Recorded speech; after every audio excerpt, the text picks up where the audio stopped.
Hello everybody, my name is Francesco Vossilla. I've been teaching at Gonzaga for over 15 years, philosophy of art, Renaissance art, Renaissance architecture and design, and also museum studies. In this module, we're going to talk about Michelangelo's David. Michelangelo's David is probably the most famous statue across the world. It is gigantic. It is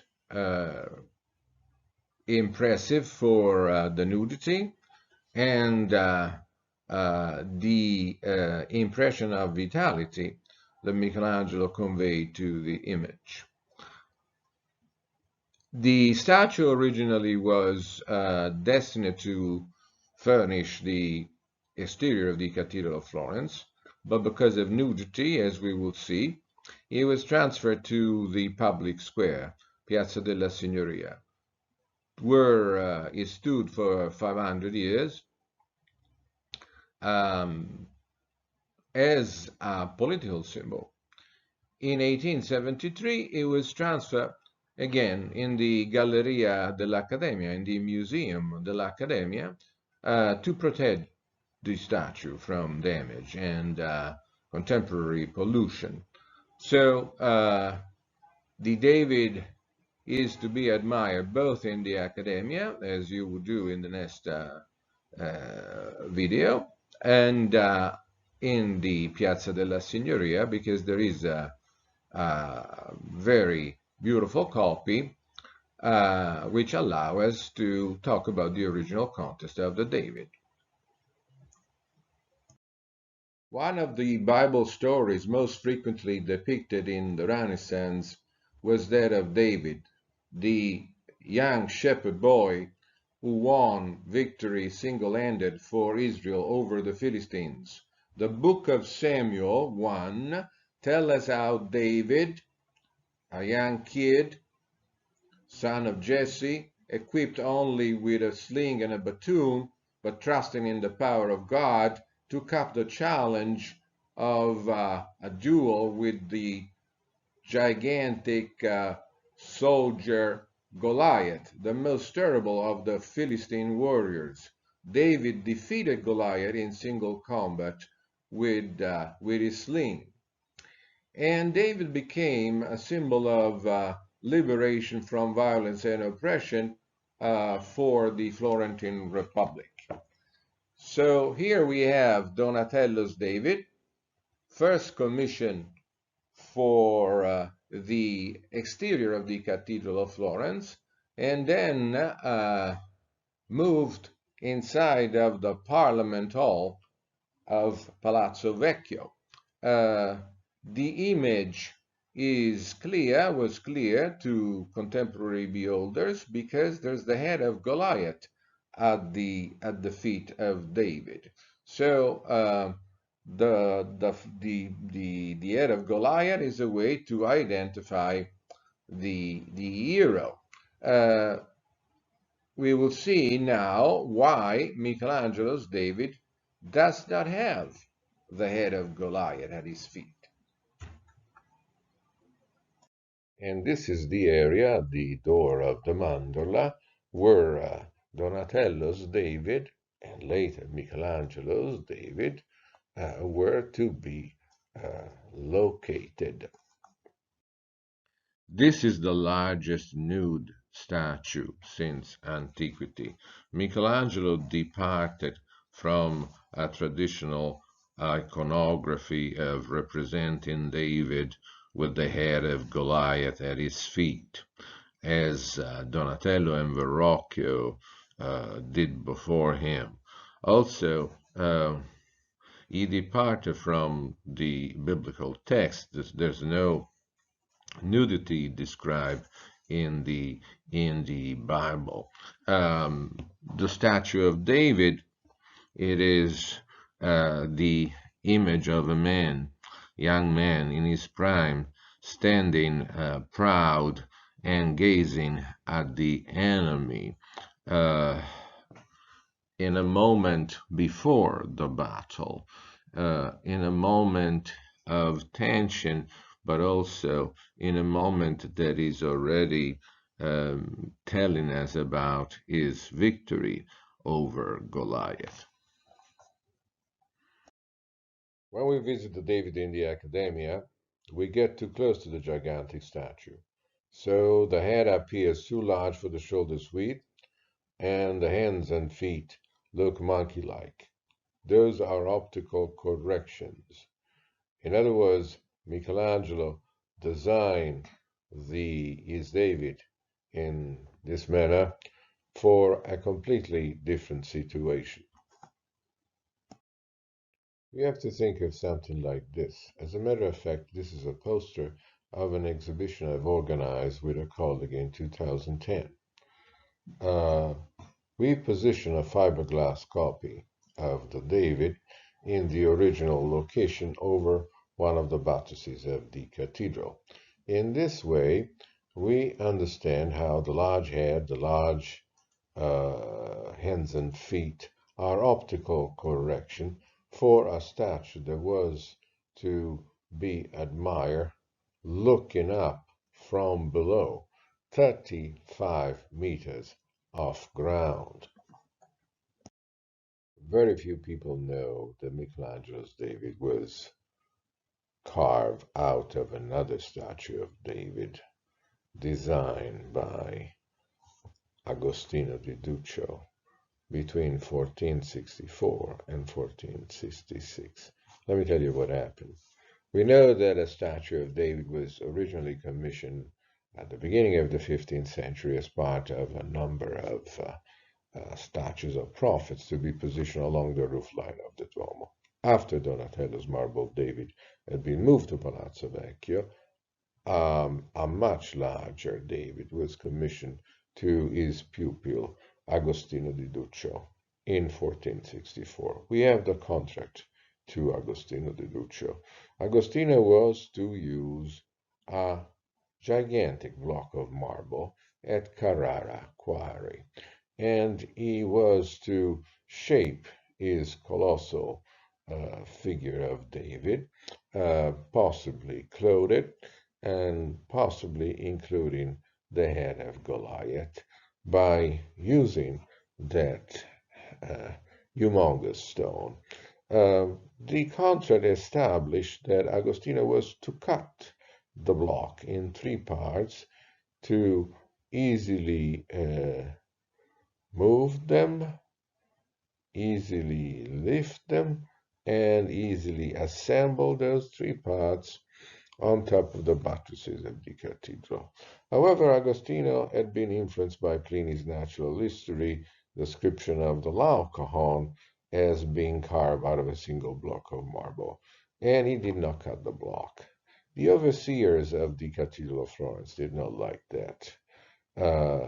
They knew that the statue was too heavy to be lifted upon the buttresses out of a single stone, and so they wanted to punish Agostino. But Agostino won the trial, and we have an interesting document of 1466 where Agostino is said to have finished the David, and he received a good payment for a figure of Prophet David.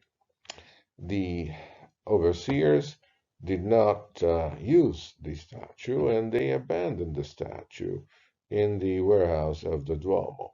Only in 1501, after a few previous attempts, they entrusted Michelangelo to inspect Agostino di Duccio's David and correct it to move it up on top of the Duomo. And this is the contract to Michelangelo of August 1501. The councils of the Arte della Lana and the old lord overseers, being met overseers, have chosen as sculptor to the said cathedral the worthy master Michelangelo, blah, blah, blah, to the end that he might make, finish, and bring to perfection the male figure known as the giant. 9 braccia in height, already blocked out in marble by Maestro Agostino Grande of Florence, and badly blocked and now stored in the workshops of the cathedral. So, Michelangelo's David is also Agostino di Duccio's David in terms of height and in terms of width. If you notice from this angle, the back muscles look very thin, and also there is room between the legs to place the head of Goliath. Probably Michelangelo stripped Agostino di Duccio's David, and he carved a nude figure out of a clothed figure. Also, he eliminated the head of Goliath in the attempt of making the statue less weighty so that it could be lifted upon the buttresses of the cathedral. He might have changed the positioning of the limbs, of the arms, for example, but slightly. Michelangelo's David was carved between 1501 and 1503 and then situated in Piazza della Signoria at the entrance of the Parliament, Palazzo Vecchio, in 1504. Michelangelo originally was to carve his David for one of the buttresses of the cathedral. So it was a religious commission depicting the future king of Israel before the battle with Goliath and the ancestor of Jesus. The body of the David represents Michelangelo's version of classical statues of athletes. Very powerful and very vital. Michelangelo carved the David neither walking nor still in a pose which is the Greco-Roman contrapposto. By contrapposto, we mean the asymmetrical arrangement of limbs with the weight borne chiefly by one leg, which gives a sense of the normal action of gravity and the possibility of movement. The result looks very natural, as in the case of the David. To gain the commission of the David in 1501, Michelangelo was supported by Piero Soderini, the most important political leader in the anti-Medici Republic of that period. When Soderini became the gonfaloniere of the Republic, basically the president of the Republic, he helped Michelangelo through and through, and most probably already in that period between 1502 and 1503, Michelangelo and Soderini started to imagine a secular location for the gigantic new statue, and they started probably to envision the transferring of the David in the public square in front of the Parliament. After June 1503, Piero Soderini ordered a committee of about 30 Florentine important citizens and artists to decide on an appropriate site for the David. The main problem was nudity. Another issue was the fact that the statue weighed too much to be lifted safely above the buttresses of the cathedral. Among the artists, there were some very famous painters and sculptors like Leonardo and Sandro Botticelli. Soon the 30 speakers divided into groups. One group led by Leonardo himself and the architect Giuliano da Sangallo believed that the David should be placed under the Loggia della Signoria, isolated under those big arches and possibly enframed with a niche of black marble, as Leonardo suggested. Some of the optical corrections Michelangelo had carved for the buttresses of the cathedral would be less relevant. The big head, the oversized hands and feet. The other group of speakers, led by the Secretary of State, Francesco di Lorenzo Filarete, suggested that D. David should stand at the entrance of Palazzo Vecchio as basically a decoration for the parliament.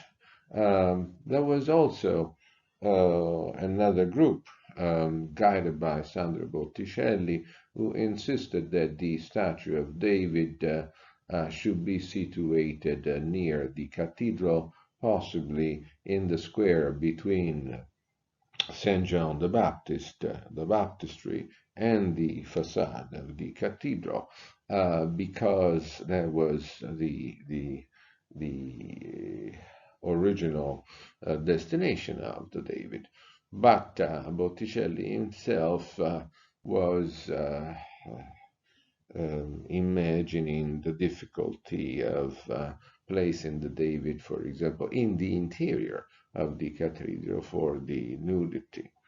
At the end, Francesco di Lorenzo Filarete won, and in 1504, the David was installed near the entrance of the parliament, replacing, as we will see in a second, Donatello's Judith.